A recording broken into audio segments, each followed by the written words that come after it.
Well, hello, it is I, Chris Brogan, and welcome. We are here to cover the brief for today, Sunday, the 22nd of October.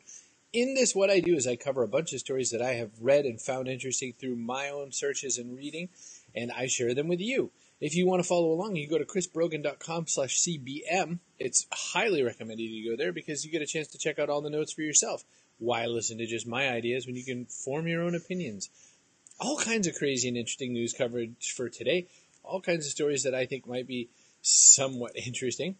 Evidently, one of them is that microwaves, like microwave ovens, are going to be obsolete by 2027. And here's evidently what's going to replace them. And so this is quasi-interesting to me. What are we going to do with these microwaves? We're going to change out to a whole new technology that says that right now it's a $10,000 oven, but it's going to go down to $1,000. This is RF cooking instead of microwave cooking. So what's interesting about this is the idea behind this is what it's saying is that you can not just use you can not just put the stuff in the microwave, but now this RF kind of oven is going to change how this all works. So what's fun about that to me, what's interesting about that to me, is that there's an opportunity to then build what's going to replace microwaves. So we have to look at that. Why is that news? Why is that interesting? Sorry, I was working on something at the same time. I was trying to figure out how to do that thing I just did by sharing Steve's hello. So I don't normally stutter like that so bad. MIT, usually ahead of everybody in lots of different ways. What is MIT doing that's interesting today? They're using blockchain as a way to distribute their diplomas. So one of the things blockchain does is it acts as a ledger that you can't really hack or change. And one of the things that you might want to know for sure is whether or not someone has a real bona fide degree or diploma from MIT. So in this case, MIT decided they're going to issue their official records in a format that can exist even if the institution goes away by creating them in blockchain. So I think that's a kind of interesting use of that technology. I'm always looking for ways that I can share with you what blockchain is beyond Bitcoin, because just having the Bitcoin information is great, but if I can show you other use cases, then you might pay attention to that as well. Other news, Google is spending a bunch of money on a company called Neverware, which is a startup that takes old, dead PCs and turns them into Chromebooks. Kind of a neat process, by the way. So Chromebooks are basically, they run the Chrome OS. They can run on a much lower-end machine.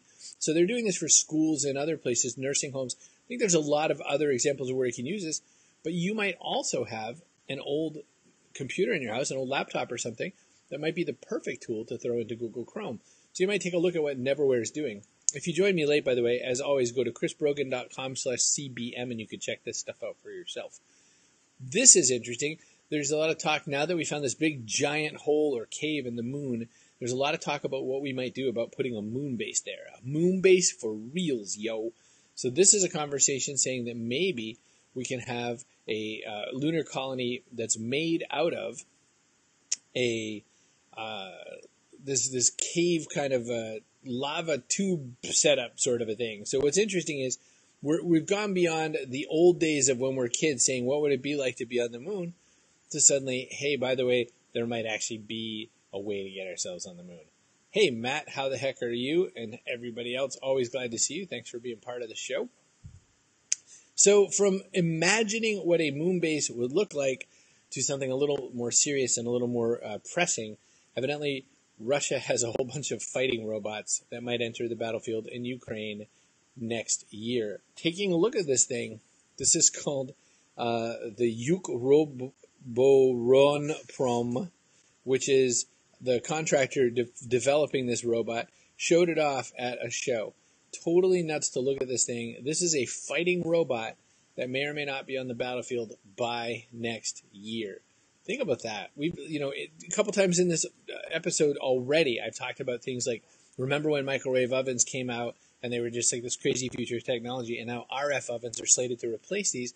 We talked about the moon base, which is more like a who knows what's going to happen kind of a scenario, to robots on the battlefield, which is right around the corner. And what's that going to be like? What's that going to entail? And how does that change the face of war? Yikes. Other story, I like when people are told they're crazy and then find out that they're not. People told the people who made MongoDB, which is a database software, that they were nuts. Company's now worth $1.6 billion at the bell. I don't know if that's gone up or down because this is semi-old news by now, a couple days old.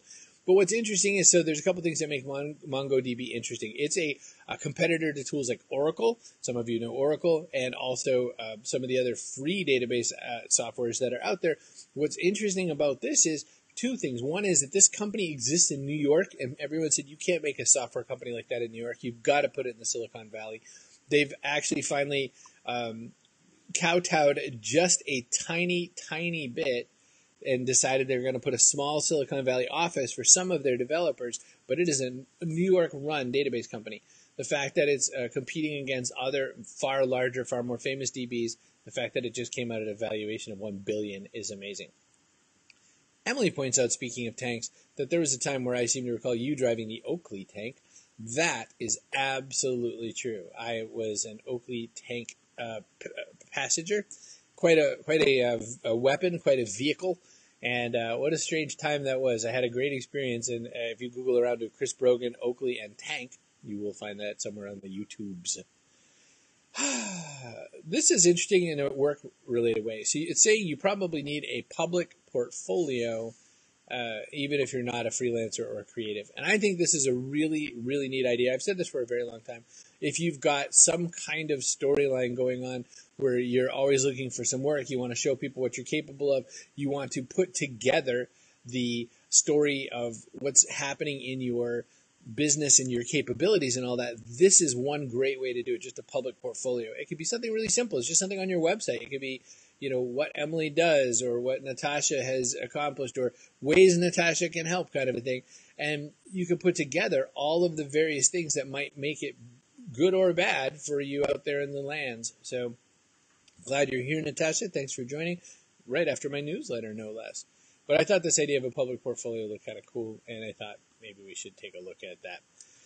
I always think about, wouldn't it be kind of fun to be a scientist? It seems like they just sort of like throw the dice up in the air and just guess what they might want to investigate.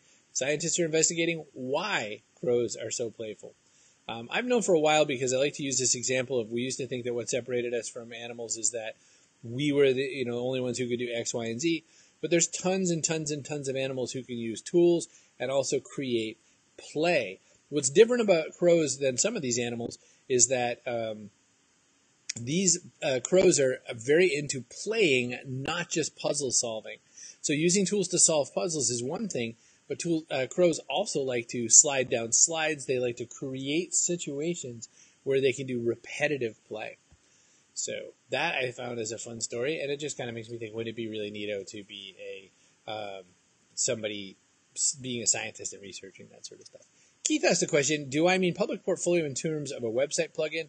I don't really mean a specific technology. I mean, you could go to a WordPress site, you could say add new page, and you could say Keith Burtis, things I know how to do, and that you'd have a profile. I don't mean you need any particular software. I just mean the idea that it's important to have something in public that people can point to. I have people send me a message once or twice a day, every day, saying, hey, I'm looking for a job. What do you know?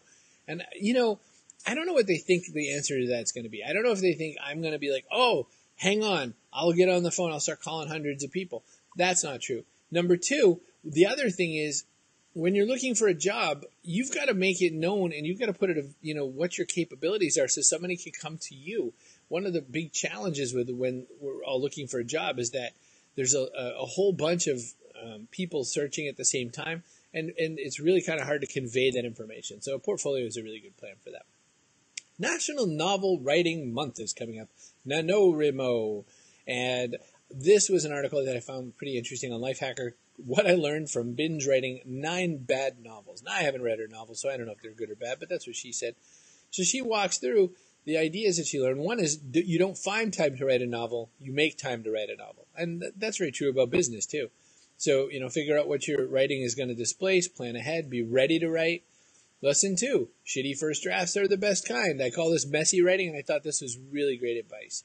Her third idea was a little further down the page, stories matter. So, of course, if you're writing novels, you could just write a lot of pages, but if you're not trying to craft a story and turn stuff out, then you're going to have a lot more trouble. So I'm using, for instance, I'm working on a fiction piece right now. And what I'm working on is I'm using the story grid method by Sean Coyne with the help of my coach, James Thorne. I reported last week or so that Amazon had a big list of their best toys for the coming holiday season. CBS has a story saying that these are the best toys of 2017, as voted by Good Housekeeping and or validated by some kids. So what are the kids doing? Their point is, let's go down a little further and we'll see what we got. 24 toys made it to the winner's table, including an R2-D2 Kids build. 2 affordable options are the Crayola Magic Light Brush and the Leapfrog Scoop and Learn Ice Cream Cart. There's also Tyler the Tiger earned Top Toy of the Year, which had all kinds of stuff going on with it. And so you can take a look at that again. Everything that I cover is on chrisbrogan.com/CBM, so you don't have to listen to me. You can go and check it out your own darned self. Natasha points out something really cool. How come I can't click that button? Dang it. There we go. Natasha says, I do NaNoWriMo every year. Great way, even if you don't finish the novel. I think it's a really worthwhile thing. So last thing I want to show you is, you know that I cover cosplay a lot of times on my show in the brief for reasons just that I think it's interesting. I like the culture of the people that want to dress up as different people and put what they're putting into it. So this one was cool. It was a woman transforming into Wonder Woman. I just sort of like the before and after. I like the fact that it shows you what someone's capable of with their makeup and their costuming technology, but also just that they can really complete a look that makes it clear that, you know, she's obviously an attractive woman ahead of time, but she really transformed herself. She looks a lot like Gal Gadot in that second picture. So I found that to be just interesting in the sake of how fun it is to transform and make yourself into something different for a day. That's the fun of cosplay to me. I'm not one of the people who dresses up, but I sure appreciate watching guys and ladies put their interesting costumes together. If you want, check this all out yourself. Go to chrisbrogan.com/CBM and you can read these stories for yourself. You can look at this. All the links and all the notes are down here. I create this using the best software in the world to do Facebook Live, which is Ecamm Live. This is such an easy way to do it. That's how I'm able to put the comments on the screen. I can do all kinds of new stuff that I'll be showing you lately, including I can dial in guests for the first time on Facebook Live using Ecamm Live. So that'll be kind of fun. That's it for my show today. Thanks so much for your time. Swing by chrisbrogan.com/CBM to check this out. And if you have any stories you want to share with me, chris@chrisbrogan.com. Catch you later.